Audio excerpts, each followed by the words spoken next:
So, Luca, talk about the challenge of this Rutgers team. Miles Johnson in particular, he's really improved, and they lead the Big Ten in scoring defense. Just they have one of the better defenses in the country, not only just the league.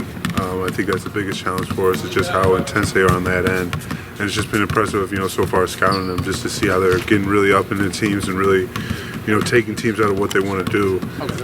So that's our biggest thing is we're gonna try to set the pace, set the tone, play at our pace and our speed and how we want to play and get the ball to where we want to get it to, without letting them frustrate us or take us out of what we want. And I think everybody really has a salty taste in our mouth from last year, Nicholas' senior day. So I think we all have that in mind and want to make sure that doesn't repeat. How do you do that? I think just being really tough and aggressive. You got to rip with the ball. You got to get them off you. You got to cut hard. You got to get open. You got to do a lot of different things. They're not going to let you swing the ball just around the perimeter.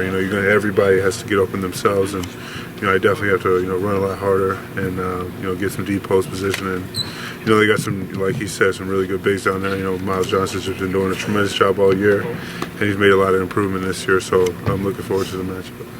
Talked about this a little bit with Penn State, but not that you expect Rutgers to be bad, but you don't expect them to be top 25 good when a team like this is this good. How much tougher does that make the Big Ten?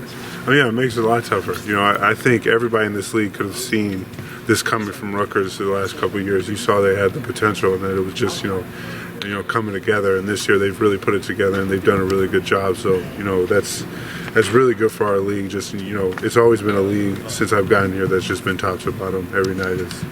There's no off night in the Big Ten, so it's good for them, and we're excited for the matchup.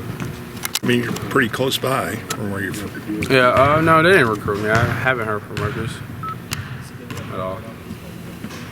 Is somebody from New York City? I mean, Rutgers is maybe a half hour away or whatever. What is your image of Rutgers growing up? I mean, they've kind of been the doormat in the Big Ten, but.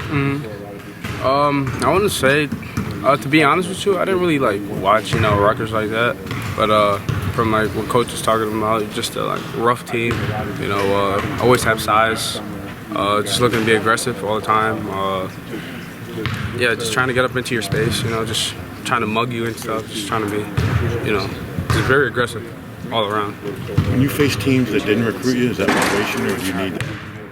I don't really need that, but it definitely, I definitely have it on the back of my mind, when I'm playing against them. Just always playing with a chip on my shoulder,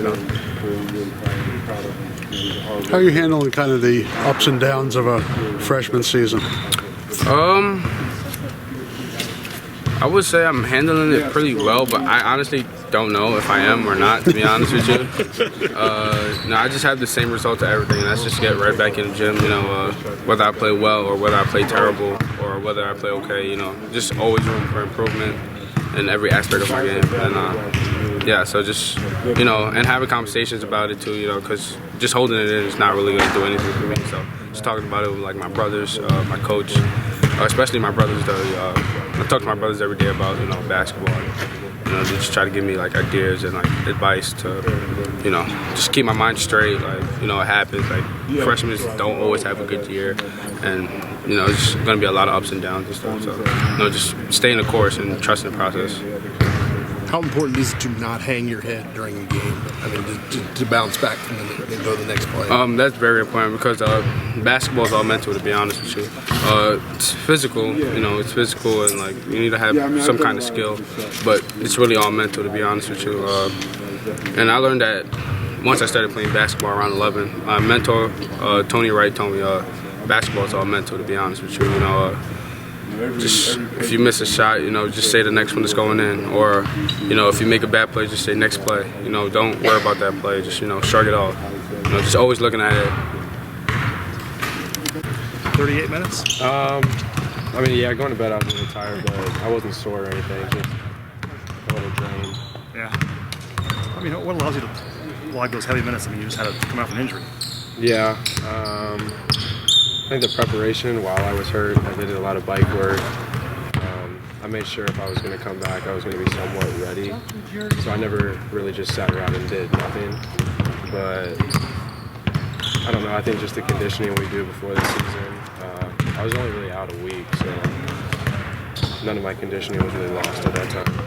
France had a couple times thought about pulling you out in the second half. The rest of the fatigued out there. Second half, I was just really locked in and having fun, so I didn't feel any tiredness or anything. Having fun. It was a lot of fun. I love the game of basketball. You're having fun with it. You've always been a big shot taker, right? Yeah, I mean, You're fine. in high school when you're kind of the guy on your team, you just kind of have to take those shots. So I've always been kind of comfortable with doing that. Was your uncle that way too? Oh yeah, he's a big ego guy. Yeah, he would definitely take those shots. A big ego guy? That's a quote. What do you mean by that? He's just the kind of guy. Like his presence is felt when you're around him. He just played with a lot of swag and a lot of energy. So that's just something I've always learned from him. You got that too, you think? That's just kind of how I like to play. I like just to play with a lot of emotion, and I don't like to carry myself as a younger guy. You're 2/3 of the way through your first season. Now, do you feel like, have there been times where you thought that redshirt season has helped you out? Anything specific that's come up? Just being able to get stronger. I still need to add some strength next year too, but the strength and the speed-wise has helped me so much this year, and just to kind of feel comfortable and learn our offense and how Coach wanted to use me. So yeah, it's paid off. You learn anything from